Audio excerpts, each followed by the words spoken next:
Welcome to Beyond the Helmet. This is Steve McGrath, and in this episode, I am pleased to bring you former Baylor Bear, Grayland Arnold. Now, I spent 2018 living in Waco, and I paid very close attention to Baylor while I was there, so I got to know that team and to speak with Grayland and hear about that team's turnaround from 1-11 to the year that they just had, and now, if you didn't know, he's signed with the Philadelphia Eagles, so his NFL career is just kicking off, and we recorded this a week before the draft, so he didn't know that yet, but I want Grayland to break down for you his journey and what Baylor has gone through to get to where they are now. But before we get into Grayland, his team, and his story, I need to remind you all that we're brought to you by Team Builder, and they work with over 500 high school football programs as well as the NFL. So if you need your workout plan revamped, you need some more information, go to teambuilder.com, use the promo code VICTORY, and you're going to get a free gift. So go there, show them some love. And as always, I'm going to remind you about Zone In CBD from Lofa to Tupu. He's doing great things. If you need a CBD product, he is your guy. All right. Now, without any further ado, here is Grayland.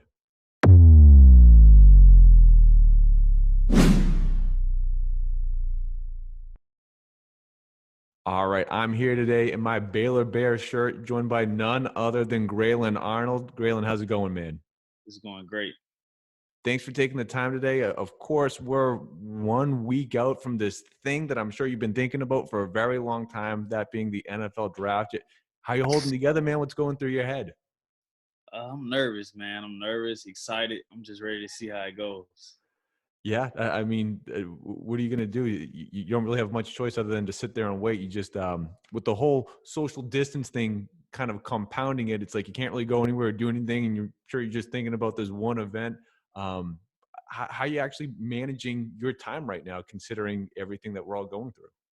Well, I mean, right now, let's see. I train. I run a lot. I still work out, but I mean, I'm just sitting back trying to enjoy the process. I get phone calls, FaceTime calls from different teams, and we talk. And I mean, I'm just waiting. I don't know if I could wait anymore.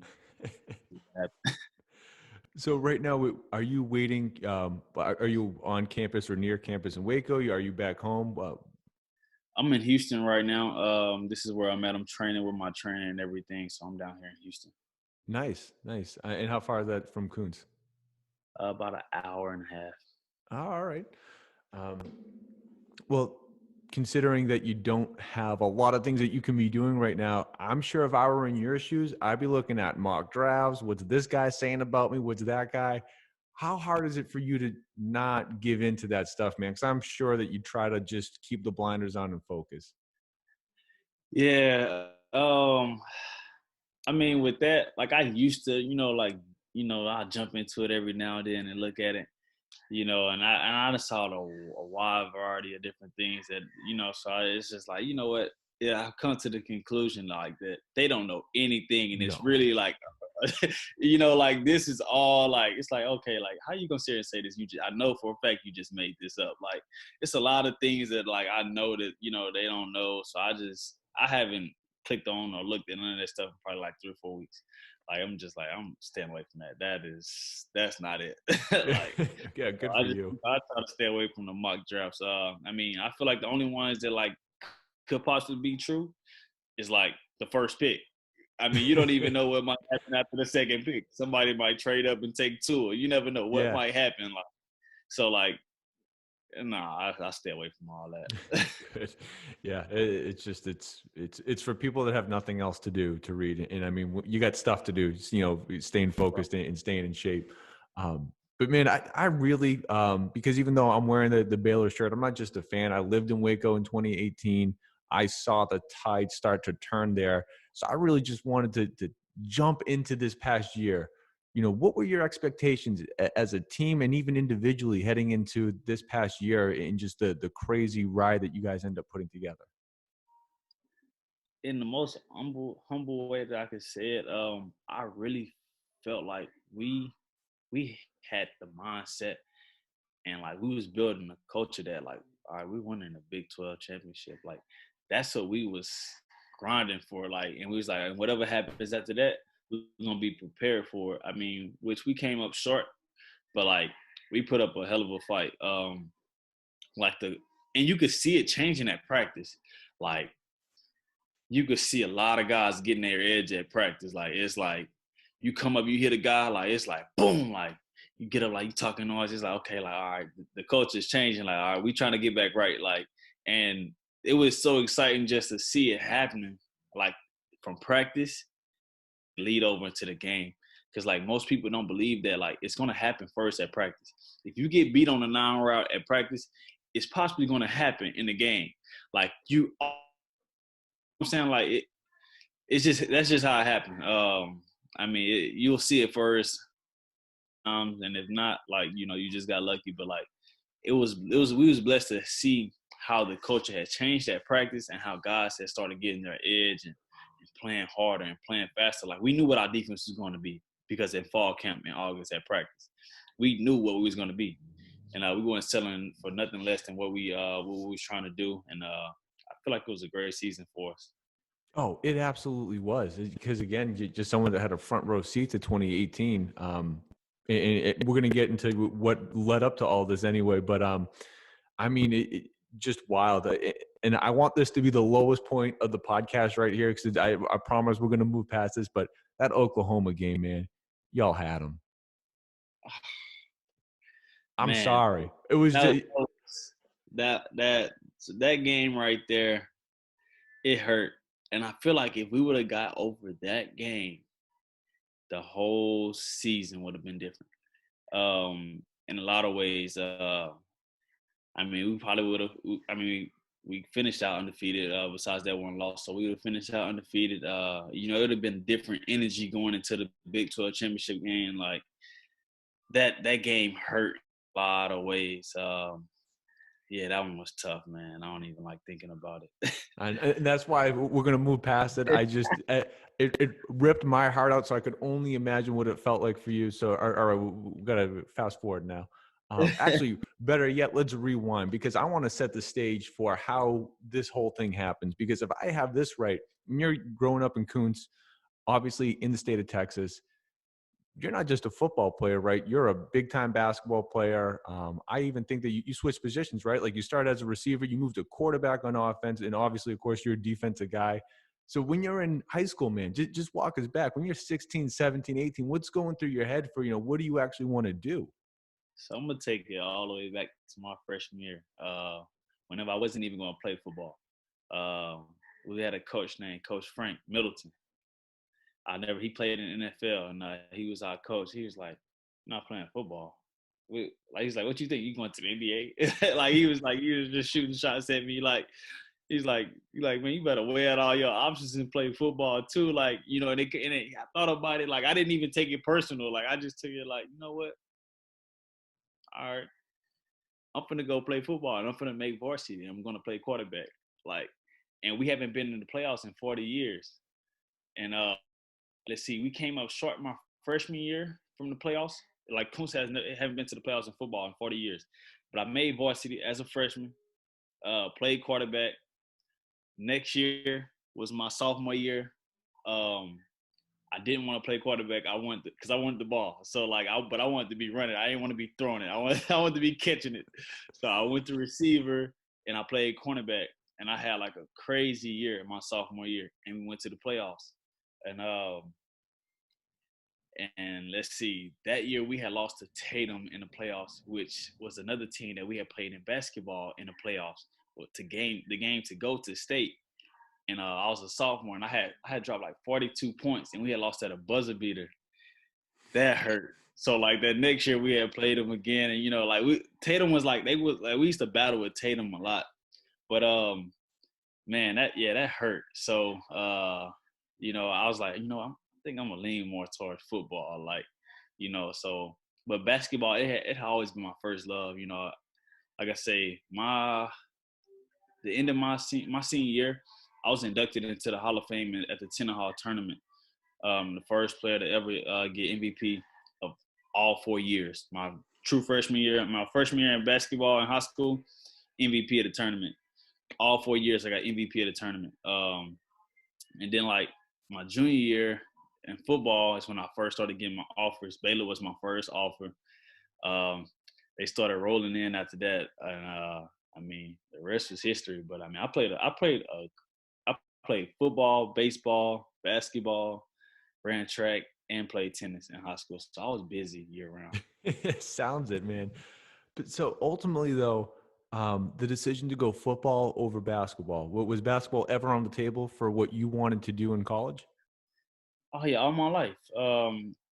It wasn't even about college. It was like, all right, I'm going to the NBA. Like, like it's like I kind of skipped the whole thought process of college. It's like I'm going to the NBA. Like, like no, I was just playing. But like even I used to go to the John Lucas camps. Like I wasn't a big camp guy, so like probably why I didn't just get as much clout and all that stuff behind me, because that wasn't my thing. But I went to one basketball camp, like a John Lucas camp, and I was recognized as one of the top basketball players there, along with like Thon Maker. It's another guy's in the NBA right now.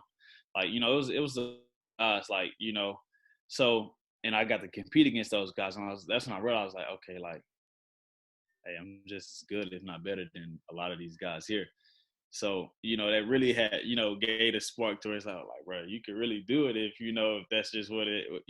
So like it was a lot of thoughts going through my head with basketball, but yeah, like the University of New Orleans, they had like offered me a scholarship for basketball. I had a lot of teams looking at me for basketball, but by the time like my junior year came, like I knew I wasn't playing basketball in college.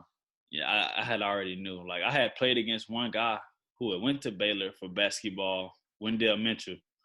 We call him Chuck. Now he's at A&M. But he had went to he had went to Baylor the same year I had went to Baylor. But I was going for football, and he was going for basketball, and we beat them in a game to go to state, which was crazy. Like what I'm saying, like, but he was a freak as an athlete too. Like, yeah, he could jump, he could shoot. But basketball, that was I mean, I'll be honest, that was my first love. I mean, that was like a thing that our family had always done. We always played basketball. Got it. So I mean, hey, you end up at Baylor. Did you ever flirt with the idea of like, hey, maybe I could get some playing time on this team too? Um, no shots to the guys, but I always like, all right, bro, like I could, like I give you buckets. Like that was always my mindset. But I mean, I say, charge this up. I say, I ain't really really just want to pursue that just because, um, I was like, when I got to bed, it's like, all right, I'm gonna dial in on football. Like, Yeah. I'm gonna see exactly how far I can take this, and see if I can really give my shot at the next level. And that's what I did. It was a process, it was a journey, but we here now. Yeah, yeah. So ultimately, why Baylor? That you said that they may have been your first big offer, but why did you choose them? And also the decision to go defense. I mean, you were sure that you were going to go defense. Quarterback or receiver was never on the table. So majority of my for offense. Baylor, TCU, they was like the only ones that like truly wanted me and like was gonna allow me to play defense. Like Texas, before they had offered, I had done a personal workout with them, and I didn't backpedal or do no step replay. It was strictly receive. I was running routes. Like I didn't do nothing like as far as defense for them. And it was like, yeah, we want you a receiver, and but they didn't offer at the time. Well, then that's when all the offers just started flowing in, and I had dropped my senior highlight, and then they gonna offer, and it's like, oh yeah, you can play defense, and I'm like, okay, like, all right, you ain't finna pull my leg on this one, like you're not finna do to get me over there and then make me play offense, like no, like so like I mean, I'm glad that all the other schools kept it honest, like, and it's just like, hey, yeah, we would like to see you at receiver, things like that. So then that way I could really like outweigh my options. But I committed to Baylor like 3 days after they had offered me. And that was my first offer, not big offer. That was my first. They was the first ones to believe. So it was, like I had built a relationship with Coach Buckles, Coach Bras, Coach Bennett. Like we had, and it was a few of the players that I had already knew, and I was, just steady, So like it was a lot of relationships built and time invested into Baylor. So it was more so like it wasn't just about Coach Bras. And I had talked with my pops, and we was just like, Because honestly, I'm gonna be honest, I was like, all right, I'm not going to Baylor. Like once Coach Bras had left, I was like, I'm not doing that. And my dad, he was like, no, like some telling me to tell you just stay. Like just he's like, it's gonna get rough at times, but like you can't run away from every situation. He's like, and I know this ain't running away from because this is a situation that came to you, and it's different. This determines your future. He's like, but I feel like you should stay. And I'm like, no, like I don't want to stay. Like, I mean, like the whole staff gonna be gone. Like a lot of the players gonna leave. Everybody in my class scattered everywhere. Like the majority of them went to Texas. Like I'm like, no, like I don't want to hear the son. Listen, just stay and we'll figure. So yeah, I mean, he really helped make that. He really influenced the situation a lot. Like he helped make the decision, and I mean, I'm thankful for it now at the end of the day. But he was like, if you don't like it, once they get the new staff, then we'll talk about it and figure it out. I was like, all right. So that's what we did. I mean, it was a lot of ups and downs throughout the whole process, but Of course, right. So of course you also beat me to the punch there with, all right, you make that decision. Everything happens with the Coach Bryle's era, where before you even step on campus, it's the whole thing's already over. So with your dad's guidance, you're like, okay, we're going to give this a shot anyway. So just in the interest of time, nothing against Coach Grobe, but can you just talk to me about how Coach Rhule shows up, and how does he? You already talked about that culture change. I mean, his first year there. So this is 2017. They'll go 1-11.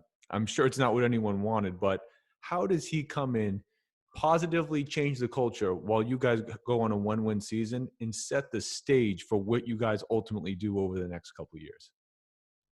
um, it's the process, man. Like he he I, and I asked him about it. Like he said, like he knew he wasn't going to win that many games, but he didn't know he was going to go 1-11. But it wasn't like he never went in a panic mode about it. Like we won one, we was losing. Like we didn't win a game, and like even before the Kansas game, like he never changed who he was. Like he still coached the same. We still practice hard. Like we got guys like, man, that's why we losing because we practicing too hard. Our body hurt. This and that, and that. Like it was a bunch of chitter chat, and like he didn't care. Like he was, we was like either you gonna switch and be a part of this process, or you gonna break. I mean, there was some times where, like, honestly, myself, like, I bent, but I never broke.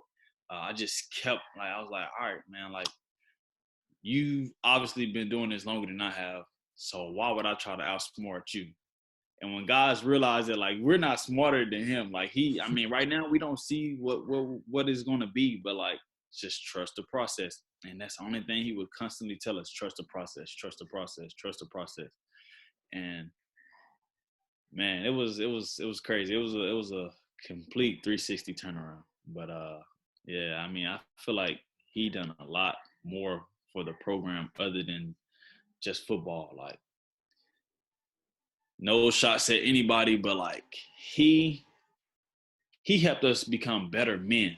And it wasn't football. It was like we was doing a lot more stuff for community service, a lot of things for just for the community.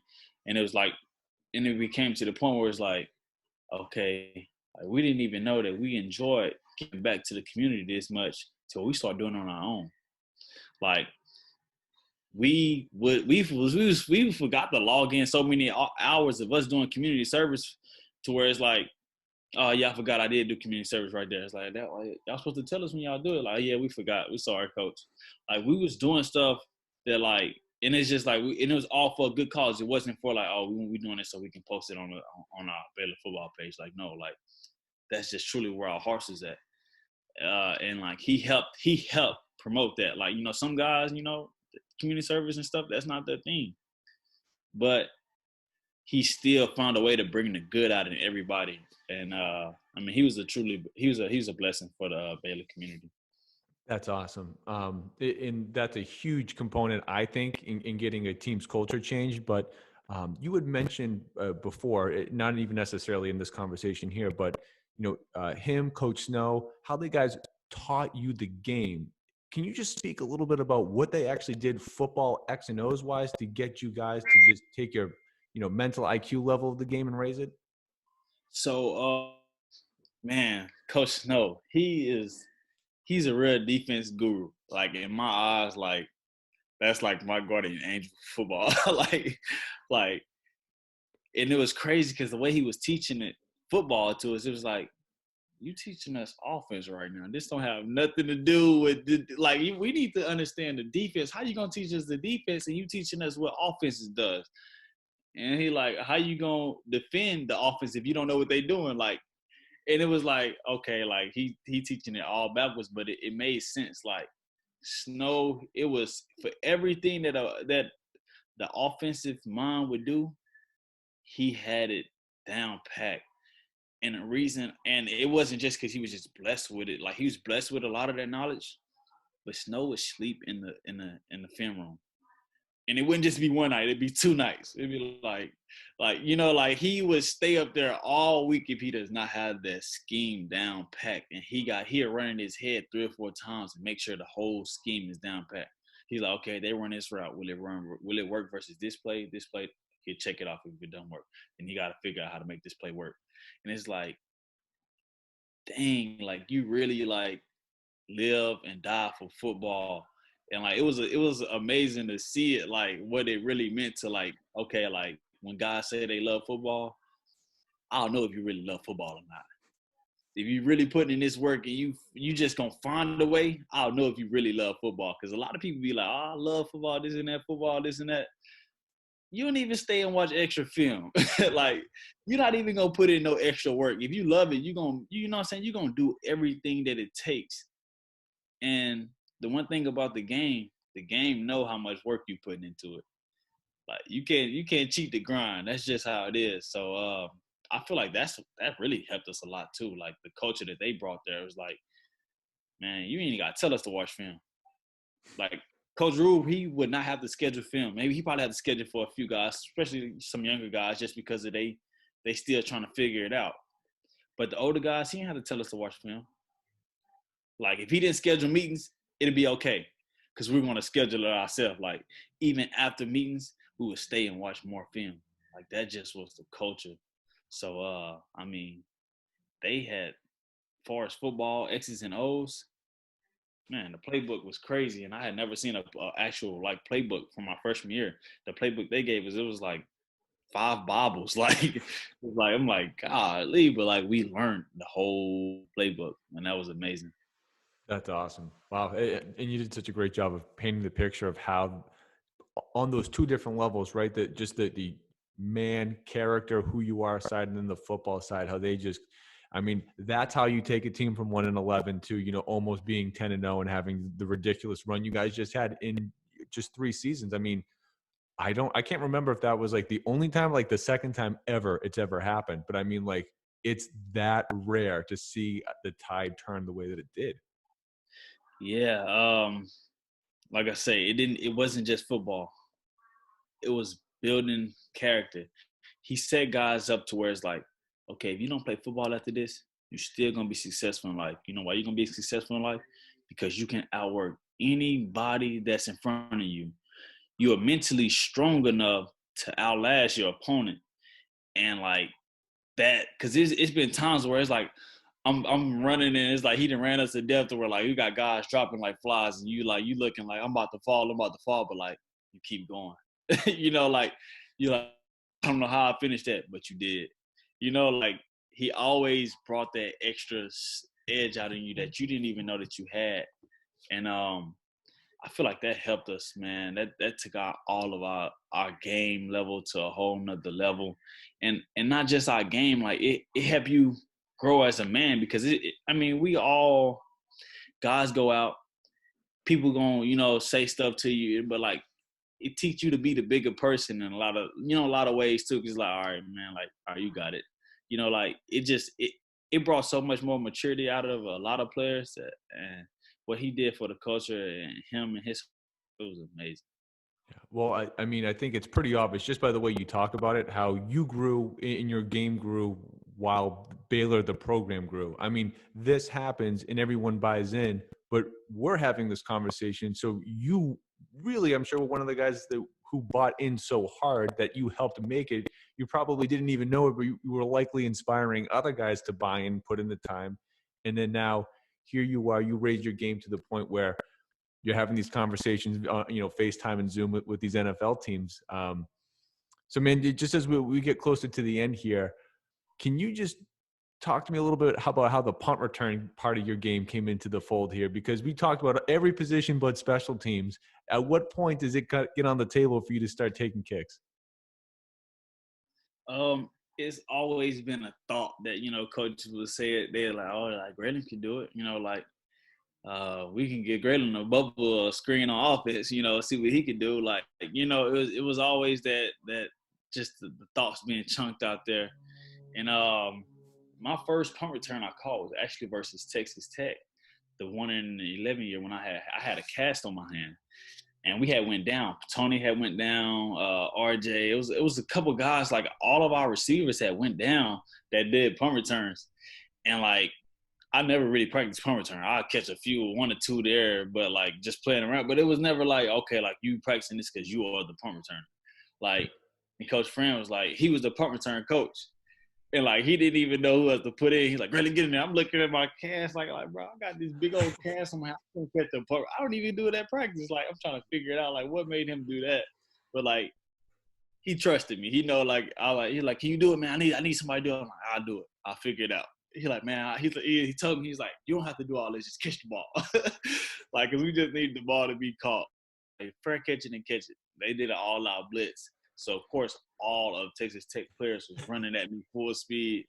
But I went out there and I got the job done. I caught the ball, fair caught it, and that was my first time ever doing it in a game. And then the next year I had started doing it a little bit, but that was the year I had redshirted. And this past year I was like, man, I'm finna really show people what I can do with the ball in my hand. And that was really like my mindset. We had like a little break, and me and the punter Isaac, we both was in town. I had somebody tell me I was hitting him. I'll see if you here. He's like, yeah, I'm here. I'm like, we're gonna go catch punts. I had went and got my helmet out of the locker room, and we was out there all day catching punts. And I guess somebody had saw us and took a picture and sent it to Coach Rhule, and he was like, he had sent it to in the little team group chat. He's like, see, this is what it takes if you really want to be great. But like, I feel like that hit a lot of different people because I could see how people was, they was acting different and things like that, and it probably encouraged them. But like, I wasn't out there for that picture. And that was the crazy thing that like it showed me that no matter what you're doing, somebody's always watching you. And but it was for a good cause for our team because like I realized that a lot of things that I was doing, a lot of my teammates were watching. So I always try to be a positive role models for those guys, especially the young guys like JT and Christian Morgan and Kalen and BJ and all those guys. Like the defensive backs this year, in my eyes, I really think they're gonna be special. So we always try to be a positive role model for those guys too. That's awesome. Yeah. And I can't wait to see next year, what they're able to do, new coaching staff, but, your guys that are now it's their turn to jump up and take that next step. It's going to be fun. Oh, yeah. Well, Grayland, before I let you go, I got this little thing called the Gauntlet. I got a couple quick hitter questions for you, man. I need your knee-jerk answer. What's most important? Is it having the number one offense or the number one defense? Number one defense. All right. Favorite football memory to date? Today, my pick versus TCU to win the game. Yep. What's more important? Is it the players or is it the scheme? Players. Pre-game ritual. Did you have one? I just would pray. That's a pretty good one to have. Now, did you model your game after anyone? Was there anyone at the NFL level that you really were spending time to watch film on them and how they did it? Well, you know what? I take that back. That probably is my pregame ritual. I will watch the Honey Badger. I will watch his highlights all the time. Watch his punt returns, everything he done. I feel like we are similar guys. We both, we got the same build, like, height, weight, all that. So like I just try to feed off his energy and bring that same dog mentality that he have. I love it. I think that's a good the way you guys played on defense too. I mean, I think you made a really good choice there. Not that you need my approval, but last one for you, man. I think it's the most important. Given everything that you've been through, what's the best piece of advice that you'd give to a young athlete that looks up and wants to get to where you are today? No matter what people say or where you come from, no matter what the circumstances is, if you believe it, you can achieve it. At the end of the day, you control your own destiny. Um, you know, don't ever worry about the opinions of somebody else if you really believe in yourself. Because me personally, or having nobody ever made it to the end, graduated from Coons High School and made it to the NFL. And I feel like I'm one step closer to achieving my dreams. So just keep your head down, keep your nose clean, just grind. There it is. And it seems like you wear the pride of your high school. So I'm sure you're going to be making them very proud next week amongst a whole bunch of other people that care about you. I'm looking forward to seeing how the whole thing plays out. Grayland, thank you so much for taking the time, man. I really appreciate it. Yes, sir. Thank you.